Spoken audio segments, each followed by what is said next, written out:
Bonjour, je suis David Baker, biochimiste et biologiste computationnel américain. On me connaît de nom car j'ai eu l'honneur de gagner le prix Nobel de chimie 2024. J'ai eu un prix Nobel en chimie. Pourtant, quand j'ai commencé mes études, ce n'était pas mon domaine de prédilection. Après le bac, je suis allé à Harvard où j'ai étudié la philosophie et les sciences sociales. Ce n'est qu'en dernière année que je me suis découvert biologiste. J'ai donc eu ma licence à Harvard, puis je suis allé à l'Université de Californie étudier la biochimie. Par la suite, j'ai commencé à travailler sur le repliement des protéines. Vous voulez en apprendre plus sur ce repliement? Alors, suivez-moi! Les protéines sont les acteurs principaux de la cellule. Ce sont elles qui accomplissent toutes les tâches, les réactions chimiques qui permettent de la maintenir en vie, de se diviser, de se déplacer, de se fixer, etc. Comprendre comment elles fonctionnent est donc impératif lorsque l'on veut étudier la cellule. C'est pourquoi la compréhension de la structure des protéines est essentielle. En revanche, ce n'est pas pour ça qu'elle est facile. Pour déterminer la structure 3D des protéines, on utilise généralement la cristallographie au rayon X ou encore la résonance magnétique nucléaire. Ces méthodes sont longues, coûteuses et n'aboutissent pas toujours. Parfois, il est même impossible d'obtenir des données structurelles par ces méthodes lorsque l'on étudie des protéines trop grandes, trop flexibles ou difficiles à cristalliser. C'est pourquoi les chercheurs ont toujours tenté de trouver une méthode permettant de déterminer de manière fiable la structure d'une protéine à partir de sa séquence d'acides aminés. Pour étudier ce domaine, on se pose habituellement deux questions. Comment trouver la structure 3D d'une protéine du vivant à partir de la séquence en acides aminés, aussi appelée problème du repliement? Comment calculer la meilleure séquence pour un repliement donné, aussi appelé problème du protein design? Dans les années 90, j'ai décidé, avec l'aide d'autres chercheurs, de créer le projet Rosetta. Ce projet a pour but de nous aider à prédire la structure de protéines qu'on retrouve dans la nature et de modéliser de nouvelles protéines. Nous sommes partis de l'hypothèse qu'une protéine se replie toujours dans la conformation de moindre énergie. J'ai donc créé un algorithme qui permet de traduire cette hypothèse, c'est ainsi qu'est né le projet Rosetta. Rosetta, ça a deux utilités. Le programme, il peut permettre d'une part de prédire la structure d'une protéine dont on connaît la séquence.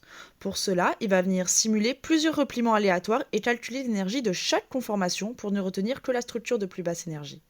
Rosetta, ça peut permettre aussi de concevoir de nouvelles protéines.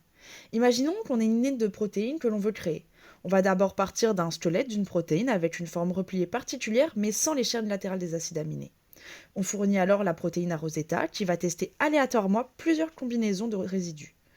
Rosetta calcule l'énergie pour chaque proposition et garde à chaque fois la combinaison qui confère l'énergie la plus basse à notre protéine. On répète plusieurs fois l'opération jusqu'à obtenir une séquence satisfaisante. Une fois qu'on a obtenu notre protéine avec sa séquence connue, on va chercher à déterminer la séquence ADN qui code pour notre protéine en utilisant le code génétique. Le gène obtenu, il est placé dans les bactéries qui vont être cultivées et qui vont synthétiser notre protéine. Il ne nous reste plus qu'à extraire nos protéines pour les étudier. On va par exemple regarder si la protéine a adopté la structure qu'on voulait et on va pouvoir mesurer différentes propriétés. Le développement de Rosetta, c'était donc une grande nouveauté technologique, ouvrant la porte à de nombreuses applications. L'intérêt premier de Rosetta était double: concevoir des protéines de nouveau dotées de nouvelles fonctionnalités qui n'existaient pas dans le vivant pour développer des médicaments innovants et éviter l'apparition de bactéries résistantes, et optimiser les protéines déjà existantes, par exemple en leur donnant une très bonne stabilité, en augmentant leur capacité à fixer un substrat ou d'autres protéines par exemple. Rosetta a par la suite permis de concevoir des enzymes ou des complexes macromoléculaires, aider à l'amarrage de ligands, comprendre l'interaction macromoléculaire, permettre la conception d'anticorps et de vaccins dont l'efficacité et la spécificité sont améliorées, mais aussi de permettre la conception de nouveaux matériaux moléculaires. Finalement, la synthèse de protéines, ça peut être utile dans les processus industriels, les applications environnementales, le développement de nouvelles thérapies et de nouveaux médicaments, en ingénierie tissulaire, en biocatalyse et en nanotechnologie. En parallèle du développement de Rosetta, une autre équipe a travaillé sur l'ingénierie des protéines et les prédictions de structure. Ils ont finalement développé un autre outil biotechnologique, AlphaFold. Ce logiciel a été conçu par mes collègues Johnson M. Jumper et Demis Asabi. Oh, ce sont justement eux qui m'appellent. Ils vont pouvoir nous parler de leur outil. Bonjour à tous et merci David pour ton invitation. AlphaFold, c'est une IA qui a appris à replier des protéines en s'entraînant sur des banques de données structurales comme UniProt. Notre idée, c'était de construire un logiciel qui part de la chaîne linéaire d'acides aminés et qui mime la façon dont se replient les protéines dans la nature. Donc en premier, les structures secondaires se mettent en place, puis on essaye de trouver une structure tertiaire qui maximise les liaisons hydrogènes, qui enfouit les résidus hydrophobes et qui expose les résidus polaires, le tout en essayant de minimiser l'énergie du repliement. Finalement, pour nos travaux sur la structure des protéines, on a tous les trois eu le prix Nobel de chimie 2024. C'était un vrai honneur pour nous, mais la recherche et les innovations sont loin d'être terminées.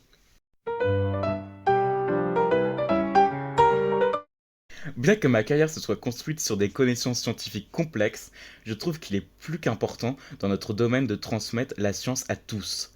Alors, à mon échelle, j'essaye de transmettre mes connaissances à l'aide de podcasts, conférences, TEDx. J'ai même créé un jeu, Foldit. Il s'agit d'un jeu vidéo où les joueurs utilisent leur logique pour replier des protéines. Les différents joueurs pouvaient alors, dans une certaine mesure, améliorer l'état des connaissances que l'on a sur le repliement des protéines. C'est de la science collaborative. Avant la sortie de AlphaFold et de la révolution qui suivit, Foldit a même permis de trouver la structure de la protéase du HIV. Pas mal, non?